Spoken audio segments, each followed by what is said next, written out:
and welcome to today's segment of the Office Chat. Remember, this program comes to you every Thursday at 20 hours, and we bring you various experts on different national issues to comment on issues that affect the nation. Now, today on the segment, we do bring to you Patriots for Economic Progress President Tembo, who we're going to be talking to about the cost of living and the free education as promised by the new Dawn government. So follow me as we go and talk to him in the comfort of his office.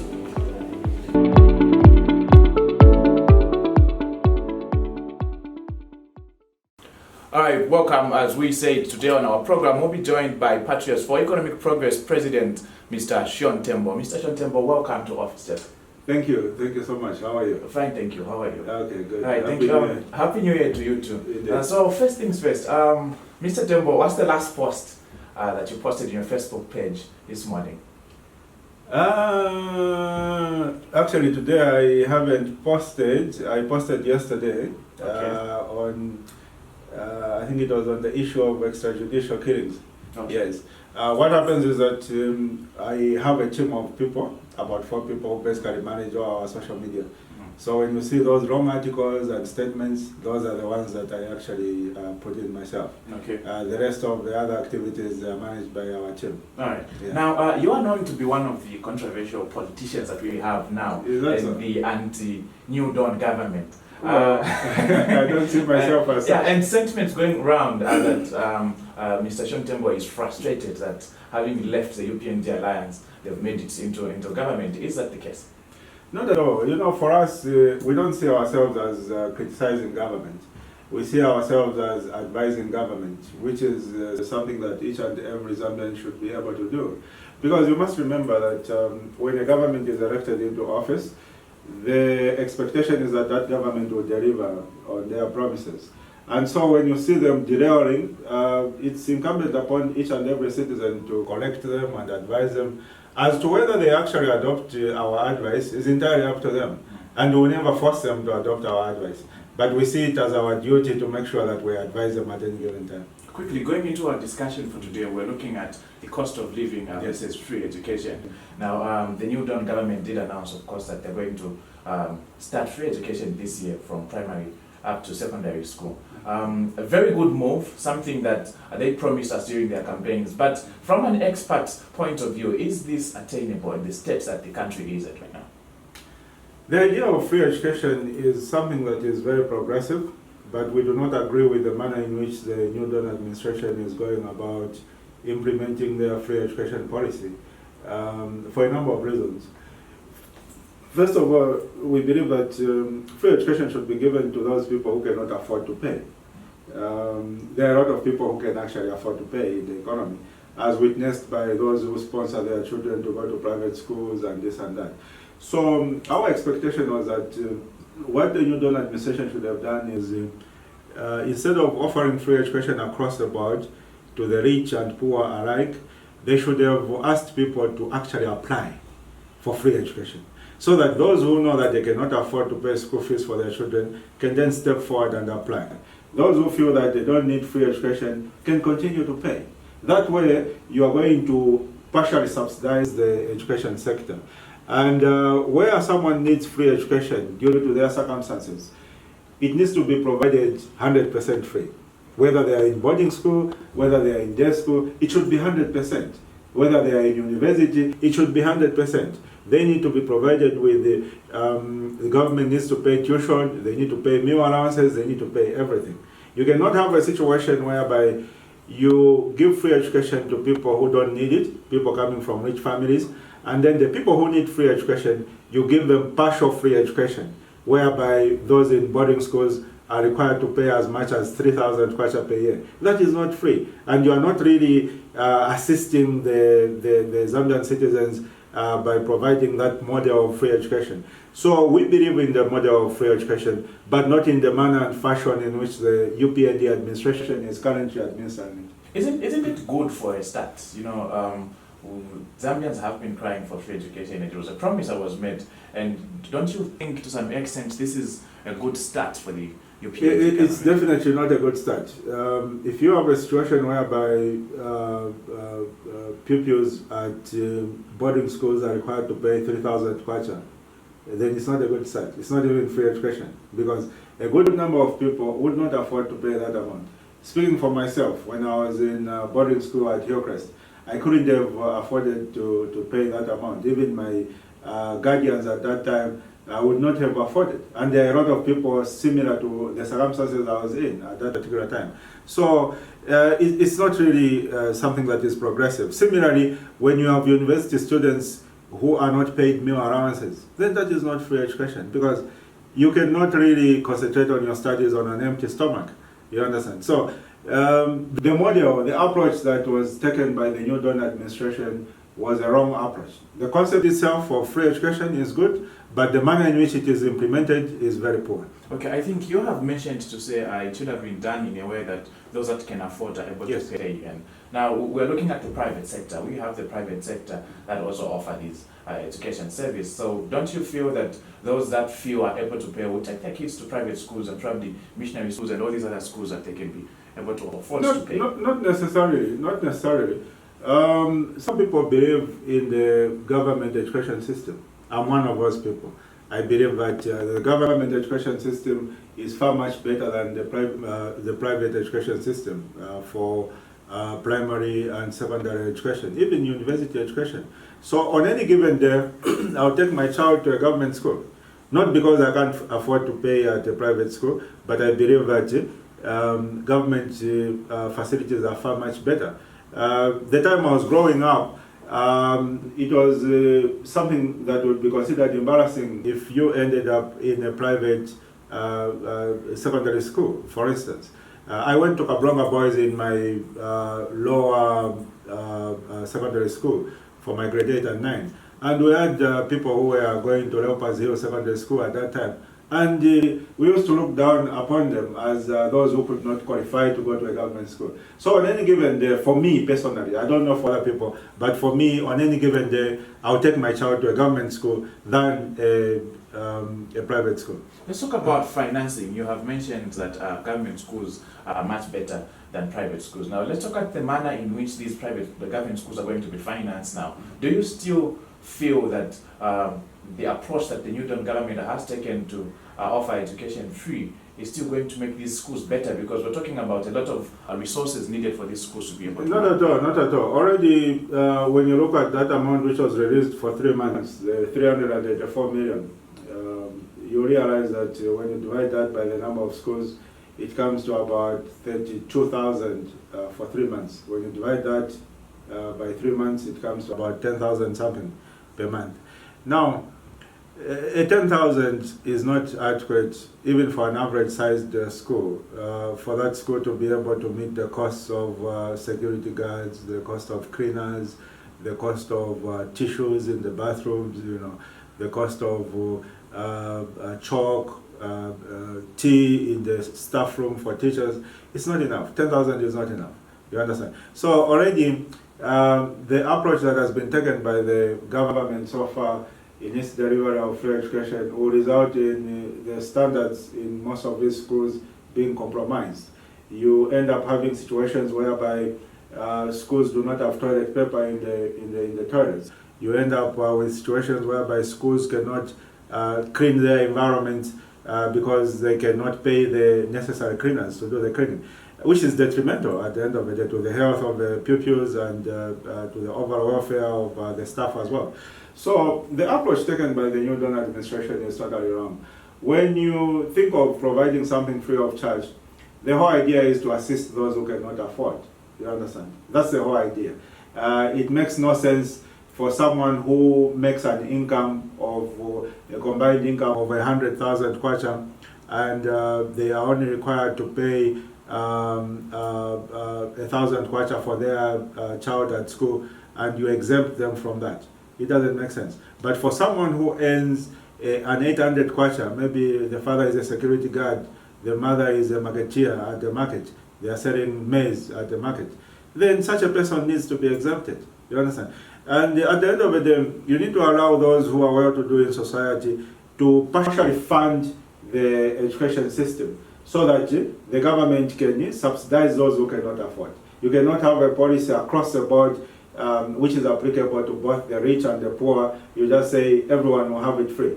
That's not a right way of doing things. Right. As a leader, as an aspiring president, I want to believe you are able to afford to pay for a secondary school going child. Say you have a grade 10 child and you're able to pay that 3,000 kwacha. Now, the pronouncement has been made and you said you prefer government schools. If you took your grade 10 child to a government school, would you be paying? Of course, I would.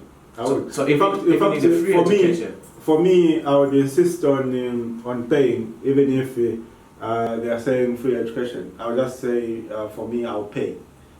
Give the free education to someone who really needs it. I don't need the free education. I'll pay for my children. Isn't that in a way going against the government? It's not, because at the end of the day, like I said, the government needs to focus on helping people who need help. You get that point? No. Help is meaningless if you give it to someone who doesn't need it. So government should focus on giving help to the people who need help, the underprivileged. There's no need of exempting tuition fees to people who can afford to pay. It doesn't make any sense whatsoever. Perhaps it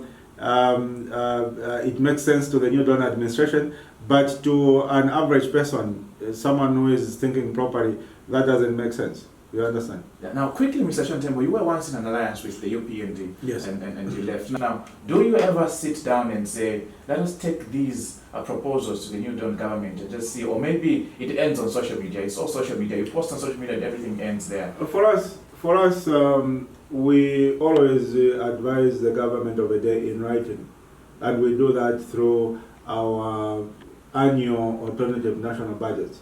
Our alternative national budget is a 60-page document which outlines our proposals for economic reform. It outlines our proposals for reform in each and every sector: tourism sector, education sector, agriculture sector, well-documented proposed reforms. So once we produce our alternative national budgets and we submit a copy to the Minister of Finance, we submit a copy to the National Assembly, it means that everything that we are then going to talk about in that year is already documented. So even when we go to social media and say the government is not properly handling the mining sector, they are failing to establish stability in the mining sector, the solutions for the mining sector are already documented in the alternative national budgets. Now, shortly before we go for a break, Mr. Tembo, you seem to comment on everything, every other issue that the government does. You have a comment on it. And a lot of people are finding it difficult to believe which one is really serious and which one is not serious. How do you intend on ensuring that, in as much as you give these checks and balances, people out there are able to tell, to say, this is really something that has substance? Well, for us, for as long as something is affecting the Zambian people, we find it as an obligation for us to comment on it and to provide guidance. It doesn't matter whether it affects 2 people or 3 people or 1 million people, provided we determine that this particular policy position of the government is going to adversely affect the Zambian people, we'll comment on it. And I want to emphasize one point, that it is not up to our opponents to tell us how they want us to oppose them. No. We shall oppose the government of the day in the manner and fashion that we see fit. If they don't like it, then too bad for them. But they are not going to dictate to us to say, oppose us like this, but not like that. What kind of multi-party democracy is that? You understand? In case you're just joining us, we are talking to Mr. Tembo, the Patriots for Economic Progress President, and we are talking about the issue of free education. Now we'll take a short break, and when we come, we'll be talking about the cost of living. Stay tuned.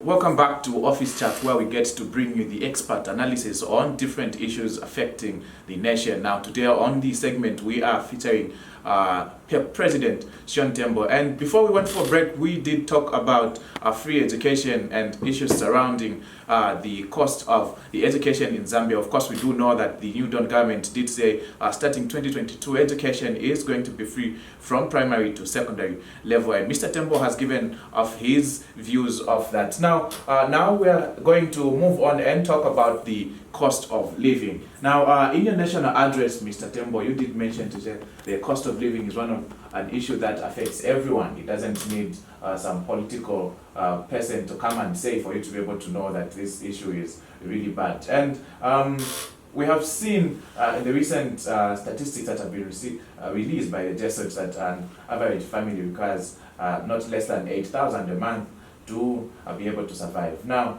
looking at the state of affairs now, how are people living? Are we able to survive as citizens of the country? Well, if you remember, one of the things that the Zambian people complained about before the 12th August general election, it was the cost of living. People were not able to meet basic, human requirements, such as provide for their families in terms of food, shelter, clothing. And it was because of that high cost of living that people decided to change government and usher in the UPND administration. And if you look at some of the key drivers of the high cost of living, you're talking about primary economic inputs, such as fuel, such as electricity. Those are the key drivers of the cost of living. And to me personally, I found it very shocking that one of the first orders of business for the new Dawn administration was to actually increase fuel prices under the pretext that they were removing subsidies. Subsequent to that, of course, government admitted that they were compelled by the International Monetary Fund as a condition for getting the IMF bailout loan. Now, for us, we have always opposed the IMF bailout loan from the White Corps. And we strongly and genuinely believe that it will bring hardships on the Zambian people. And this is being proven right. You cannot have a situation whereby your economic policies are being dictated to you by a foreign institution, such as the International Monetary Fund. Because the people who know better the welfare of the Zambian people and what needs to be done to assist the Zambian people is the elected leaders. And that is why the Zambian people elected the UPND administration to run the affairs of Zambia. They did not elect IMF representatives, no. They elected the UPND MPs, UPND councillors, and the UPND president to run the affairs of Zambia. Now, when you have a situation whereby the UPND administration, instead of running the economic affairs of a nation, they then hand over the mandate to run the economic affairs of a nation to the International Monetary Fund, then you've lost the plot there. And from our point of view, the high cost of living will continue escalating for as long as Zambia is on an IMF program. Already you've heard sentiments that oil marketing companies want a further increment in fuel prices. And already that increment we witnessed about a month ago is the highest in the past 30 years or so. Normally the increments would be 1 kwacha, 2 kwacha at the most, but that was 5 kwacha, 50 kwacha. And if they are demanding for another further increment, it means that the cost of living will go to more than 10,000 kwacha for a family of 5, which is totally unaffordable to most citizens. So from our standpoint, the UPND administration are taking us deeper and deeper into the abyss, which is totally regrettable. Now, talking about the increment in fuel prices, we did hear sentiments from the government, the Vice President being one of them, and she said things must get a little bit worse before they get better. And from an opposition point of view, probably things get to be different when you're outside government, and when you get into government, you find out that things are a little bit better, worse than you thought. And so you feel we adjust certain policies so that we get to work things out better for the Zambians. And we are told to say, in no time, Zambians are going to be smiling. Don't you feel the new government should be given a little bit more time? Well, the bottom line is that the Zambian people gave the new Dawn administration 5 years as their mandate to govern before that mandate has to be renewed. So they have the time. They've got 5 years. Well, they've used 1 year. They've got 4 years now. But from my standpoint, the standard of living of the people and the cost of living are unlikely to improve anytime soon, because what needs to be done to improve and reduce the cost of living is in this direction. The new Dawn administration is going in that direction. So they are going totally opposite. They're doing totally the opposite of what needs to be done to reduce the cost of living. So the cost of living is unlikely to improve anytime soon. That being said, you're saying they're going the opposite direction. Do you then mean that the New Dawn government does not care about the Zambian people? Because clearly, if they know that they have to take this route and they're taking the other route, does it entail that they do not care for the Zambian people that elected them into office? Yeah, to a large extent, we believe that they don't care. But also, there's an aspect of innocent incompetence, whereby deep down their hearts, they think they are doing the right thing, but in reality, they are not doing the right thing. And that is where advice comes in from other stakeholders, not just ourselves as an opposition political party, but other stakeholders. Running a nation is a collective undertaking. You as a president, you need to consult very widely if you're going to properly govern a nation. When you look at some of the major economic decisions that the New Dawn has made so far, such as putting the country on an IMF program, you realize that that decision was made by President Hichilema alone before he even constituted the cabinet. He made that decision. He announced that decision to the international community, which is very regrettable because ideally what was supposed to happen is the president was supposed to constitute his cabinet and then appoint the relevant civil servants, permanent secretaries, and that recommendation to say let's put the country on an IMF program was supposed to come from the technocrats at the Ministry of Finance after consultation. It comes as a proposal to the minister looks at the proposal, tables it before cabinet, they debate it at cabinet level, eventually they announce it as the government's position.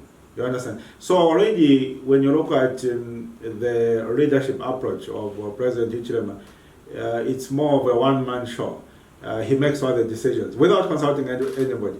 And for you to make some of these critical economic decisions, you need to consult other key stakeholders, not only us as opposition political parties, but even industry leaders.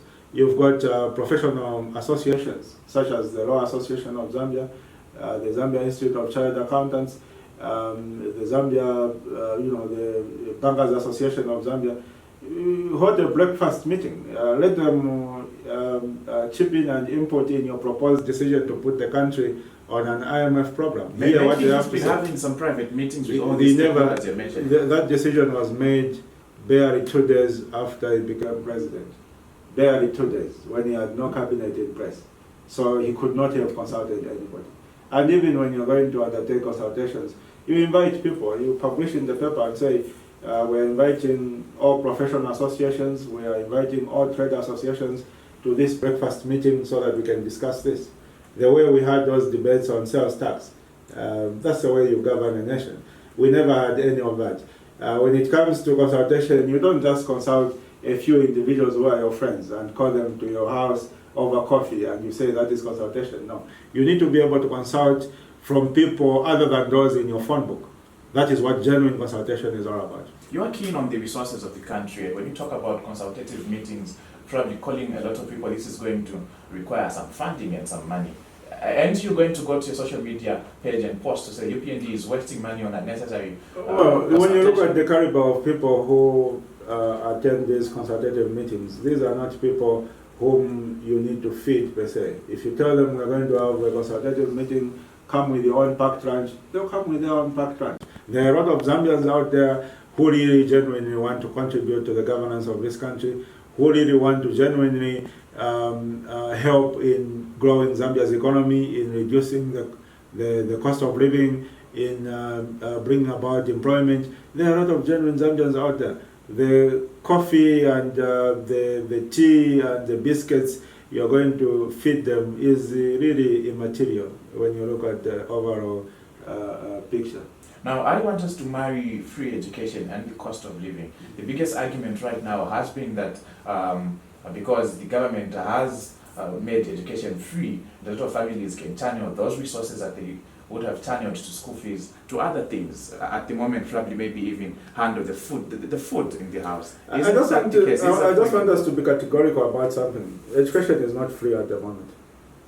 It's not free. Because if you're going to go to a boarding school, you need to pay 3,000 kwacha. How can you call it free education when you need to raise 3,000 kwacha to pay for a child? So let us agree on something. Let's stop calling it free education. Because that is a No change has been made misrepresentation. to it. That is a misrepresentation. You can't call something free and then you want people to pay. Then what kind of free is that? That is a misrepresentation. So let us not misread the viewers by calling it free education. Let us call it partially subsidized education. That is a more accurate word. Partially subsidized. Until such a time that a pupil can go into class without paying a single way. Then we can begin to call it free education. For now, it is still very far from free education. Well, parents won't have to pay the same amount that they were paying. That's why I'm saying let's call it partially subsidized education. Well, then, because people will pay maybe a reduced amount, but they still have to pay. So if they still have to pay, then how can we call it free education? It is not free education. If we call it free education, we are representing the facts on the ground. Let's talk about them paying a minimum fee. So paying It's for not the even education at a minimum. minimum It's not fee. even minimum. If you're going to pay 3,000 kwacha per annum, and you are a security guard, your salary is 700 kwacha, is that minimum? It's not minimum. So let's not call it any other fancy words. Let us just call it partially subsidized education. Well, I want to believe, using your example of a security guard, I want to believe, even as parents, as citizens, as you take your children to school, you want to look at your income. So I want to believe a security guard is never going to take their child to school where they're required to pay more than this person is earning. But that's the whole idea. We want each and every Zambian to have an opportunity to take their children to school. So if we're going to say, no, people who have low-paying jobs, people who have no employment at all, should not take their children to school, then we are defeating the whole essence of universal access to education, which is what President Hichilema promised the country when he was campaigning as an opposition leader. You understand? So for us, we are advising the government to adopt a more logical approach to the issue of universal access to education, and that is to allow people who can afford to pay for their education for the education of their children. Those who cannot afford to pay, they need to be assisted 100%, as opposed to putting everybody together and helping everybody halfway. The rich and the poor, you are helping them halfway. Let the rich pay 100% of their children, and let the poor be assisted 100% by the state. That is a more logical approach to the issue of universal access to education. So Tembo, lastly, you seem to have knowledge about all these other issues. If called upon today by President HH to work with you, would you accept? Not at all. I wouldn't. For the simple reason that I do not believe that the approach that the UPND administration has towards the management of national affairs is the right approach. If someone is pushing in the right direction, then it would be worthwhile to assist them to push so that they can go further, because they are pointed in the right direction. Probably if you work with them, you would point them to the right direction. If someone is pointing in the wrong direction, even if you assist them with your contribution and help them to push, you're only helping them to go further in the wrong direction. So as things stand, unless the UPND administration changes its attitude, unless President Hakainde Hichilema changes his attitude, changes his management style, starts believing in genuine consultation, starts believing that it is not only him who has a monopoly of knowledge. When making each and every critical decision, he needs to consult widely, starting from the external stakeholders to the people in his cabinet, his ministers. They might be your appointees, but it doesn't mean that you, the appointing authority, has better knowledge than all of them. It doesn't work like that. So you need to be able to consult the people around you, and you need to be able to hear them out and be able to change your position based on the feedback you get. You cannot just be strong-headed and come up with the policies that are going to affect the nation just by yourself. As you are shaving yourself in the mirror in the morning, you come up with a policy and say, we'll go on an IMF bailout run. And then you go out there, you announce, without consulting a single Zambian. It doesn't work like that. National governance does not work like that. So, working with the President Hichilema, in my view, would be a waste of my time and effort, because it doesn't matter what I would advise him, just like it does not matter what any of his ministers advise him, he would not listen to any of them. He believes that he's got the magic policies needed to turn around the country. It has never occurred to him that he might be wrong. And for as long as that is the position, then this country is unlikely to develop under his hands. Mr. Tembo, thank you very much for joining us. There you have it, viewers. We have been talking to Patriots for Economic President Sean Tembo, who has shared quite a number of sentiments as regards the cost of living and the free education. Do join us next week on Office Chat as we bring yet another interesting guest. Pleasant viewing.